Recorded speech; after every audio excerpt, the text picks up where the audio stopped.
Imagine a narrow mountain path 2,700 feet closer to the heavens than the sea. Its hairpin serpentine turns cut through the Italian Alps, across jagged granite peaks covered in blankets of verdant grasses and wildflowers. Oh, we are so not there. But if we can't be in the Italian Alps, then I think driving this Alfa Romeo Stelvio that was named after that world-famous mountain pass is definitely the next best thing. Just gonna hop over this industrial waste first. And this isn't just a garden variety Alfa Stelvio. This is the 505 horsepower twin-turbo Stelvio Quadrifoglio. No, that is not a pizza with 4 different kinds of cheese on it. By comparison, the non-QF version of this SUV's only got 280 horses. Haha, only. The Stelvio Q4, as the folks at Alfa call it, is underpinned by the same brilliant Giorgio platform that the Giulia Quadrifoglio rides on. And this drive is every bit a sporty Italian experience. In fact, so sporty that Alfa engineers were determined that the Q4 should scorch the record SUV lap time on Germany's famed Nürburgring. And molto bene, it did exactly that in 7 minutes and 51.7 seconds. The 2.9-liter V6 goes 0 to 60 in 3.6 seconds. That's actually a faster time than the rear-wheel-only Giulia Quad, even though it's 550 pounds heavier. For that speed, you can thank the Stelvio's all-wheel drive system for throwing down some serious G.I. Joe Kung Fu-style grip.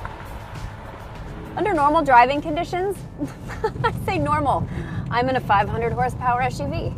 Anyway, usually 100% of the power is focused on the rear wheels, but up to 60% of that can get shuttled to the front when you're, say, driving on a snowy mountain road or, on a racetrack where you would normally take your 5-door family hauler with Pirelli P0 tires on it.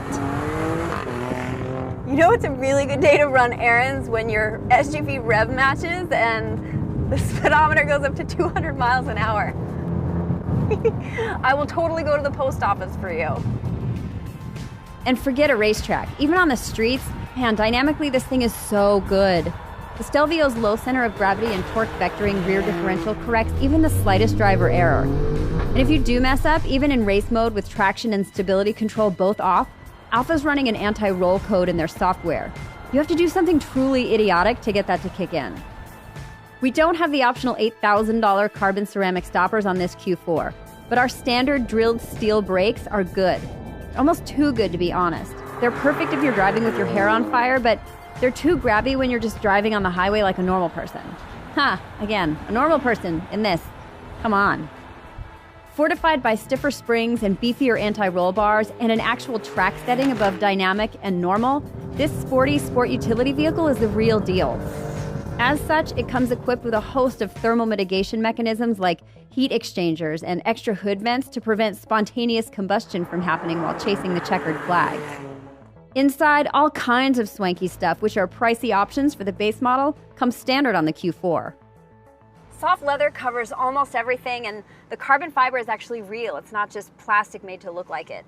The steering wheel is the holy trinity of interior luxury materials. It's leather and carbon fiber and Alcantara. Grazie.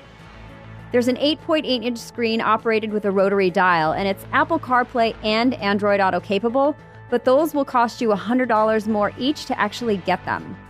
And there's a booming Harman Kardon sound system that you may not even want to turn on so it doesn't drown out that awesome engine noise.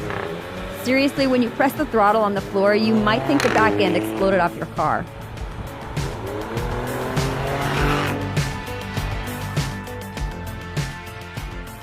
From the outside, you can tell it's the 4 Cheese by the rear spoiler, the vintage Alfa badging, and the angrier face that it wears.